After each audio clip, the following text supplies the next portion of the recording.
Nobody ever said that budgeting is their favorite part of business management. Most people would rank it as one of their least favorite things. And yet, so many of us spend countless hours budgeting. Budgeting is hard. It doesn't bring out the best in people. Everyone is stressed. It's sometimes not very effective.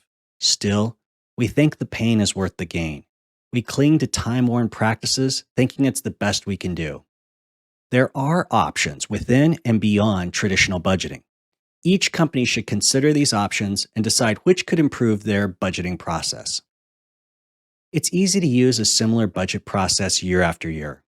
I hope this course lets you look at your budgeting process with fresh eyes to see new ways to budget and make business decisions. I hope this course helps you better understand and achieve what you hope to gain from the massive investment your company makes in the budgeting process. In this course, I'll explore a series of budgeting alternatives. We'll look at rolling forecasts, zero based budgeting, activity based budgeting, and many others. Each alternative has its pros and cons that I'll list. Each lesson in this section gives an overview of the budget alternative to help you decide whether it works for your company and whether you want to pursue it. Even if you don't fully adopt these alternatives, you can find ideas to improve your budgeting process. I used puzzle pieces for the side graphics for the course slides because putting together a budget is like fitting the pieces of a puzzle together to form a picture of your company's future. Every company is unique, so I may not cover the exact products, departments, and items that apply to your industry. I will cover the basics of a manufacturing company and a service company to provide examples applicable to most companies. This course is part of a three-part series I call Better Budgeting.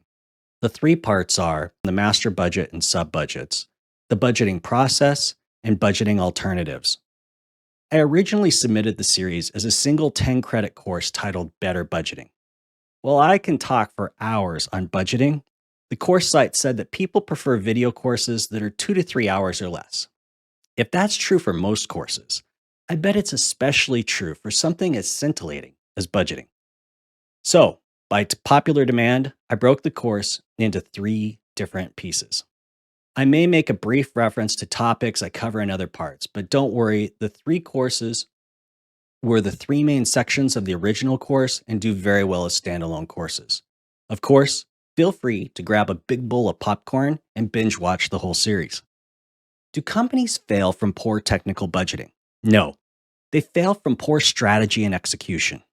The budget is the most thoroughly analyzed financial forecast of strategy.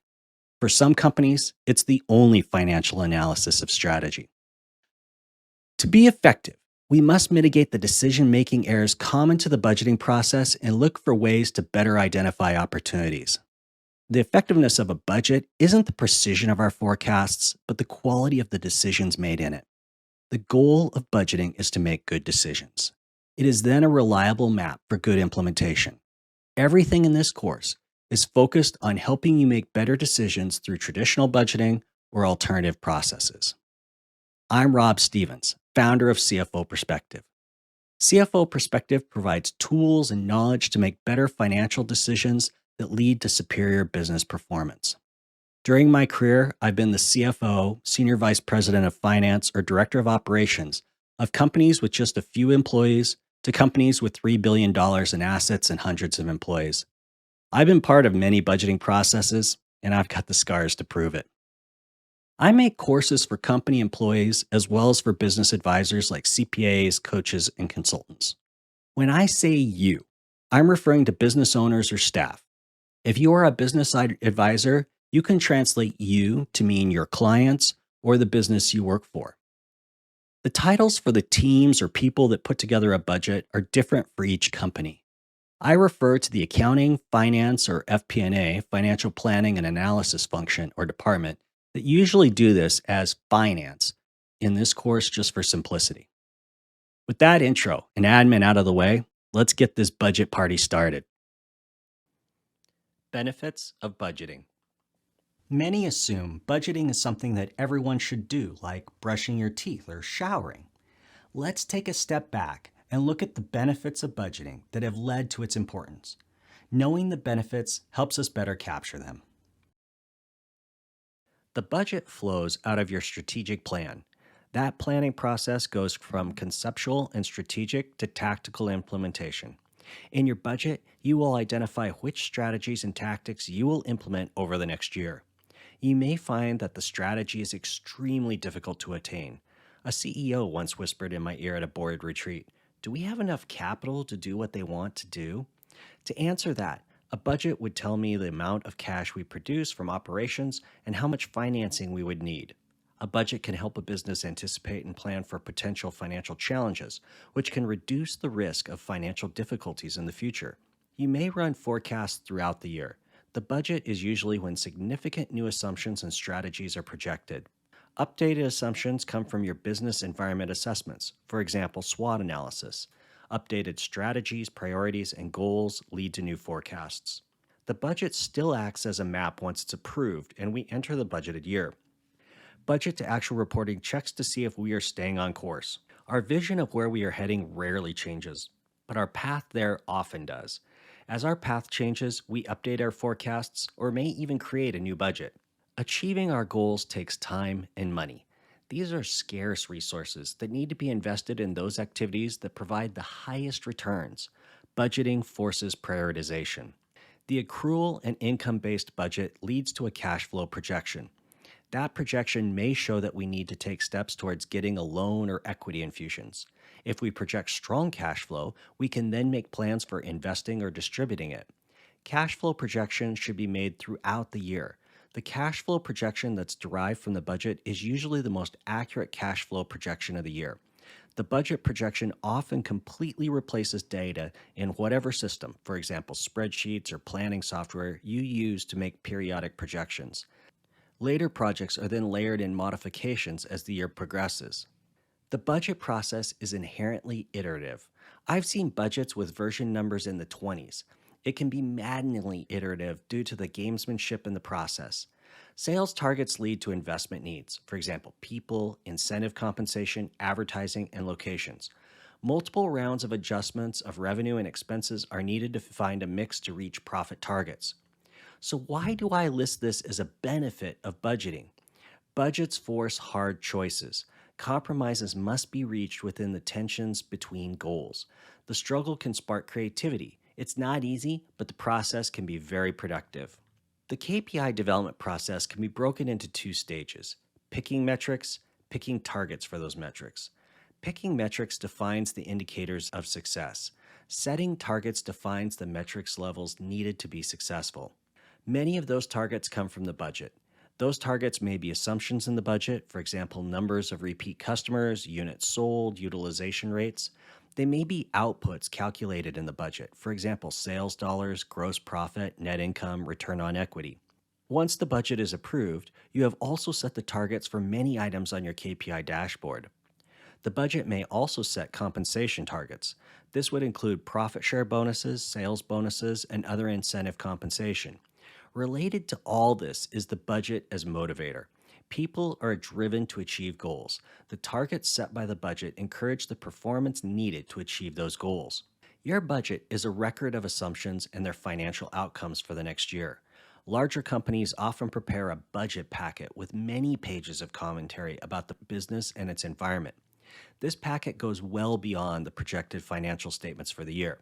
The budget captures many aspects of what the company will do in the near term to achieve its larger strategic plan. The budget is only one part of this, though. I would prefer to call the budget packet something like a 1-year plan, in which the budget is an important part of that plan. The budgeting process can also increase the flow of information up through the company to top leadership. This is especially true in bottom-up budgeting, which I'll discuss later. The approved final budget is sent to managers and employees to let them know expectations and authorizations. Budget approval often unleashes a torrent of purchases and hiring. The budget may be sent to lenders. It's often sent to owners. Owners may use the budget, especially owner distribution projections, for their personal financial planning. I was the CFO of 2 community banks. The only question that consistently came up in our annual shareholder meeting was, what are the dividends going to be? The one thing I would promise when I presented a budget is that this is not what is going to happen. I wasn't saying the budget is completely wrong. I was saying there are too many unknowns. The future is uncertain. Scenario analysis lets us see a spectrum of outcomes. You can run scenarios based on the budget, but adjusted for negative or positive variances. Stress testing is a specific form of this. You identify a possible extremely negative outcome and your plan to mitigate it. A highly positive outcome allows you to identify potential uses for excess cash. Sensitivity analysis helps us identify the key assumptions of the budget. Potential changes in some assumptions may cause massive changes in profit or cash flow outcomes. This allows managers to focus on those key assumptions in daily operations and strategic planning. Break even analysis is another type of scenario analysis that's very common with startup companies. It's a good exercise for any company trying to reach profitability or that might potentially drop below profitability. The budget is one time, and maybe the only time, that our assumptions and expected financial outcomes are well developed and documented. Business strategy is like a series of experiments. You're testing a series of hypotheses. One example is minimum viable product or MVP testing. Others include: will increased advertising lead to more sales? Will a new location lead to better customer satisfaction and more sales? Can we grow sales to a higher level without costs also increasing? Budget to actual reporting and other budget variance analysis is filled with information about the relationship between actions and outcomes. Budget variances can be valuable learning experiences. Two items that are common on lists of budgeting benefits are investment profitability and expense management. They are good things to do, but their emphasis during budgeting should be reduced. Budget season is a very busy time. It's best to shift as much analysis as possible to other parts of the year to smooth out the workload. Analyzing new investments and projects is very time consuming. Do that analysis during a slower time of the year if possible. Then you can focus on the following during budgeting. Decide how many projects and which projects you have the capacity for in the next year. Update the forecasts for the projects recently implemented or budgeted to be implemented soon. Layer the updated forecasts into the budget. An example of this occurred when I worked for a large credit union that wanted to remodel all existing branches and add new branches. This totaled over 20 branches for over 5 years. The remodels and builds were prioritized mainly based on profitability. Each year, we decided how many branches we had the capacity to remodel or build. I was able to make more accurate forecasts based on our recent builds and remodels. Once again, expense management should be constantly ongoing. The budget is a plan to implement strategic cost savings, some of which were identified in earlier analysis. Other expense savings likely will be identified during the budgeting process. However, doing thorough expense analysis during the budgeting process makes a busy time even busier.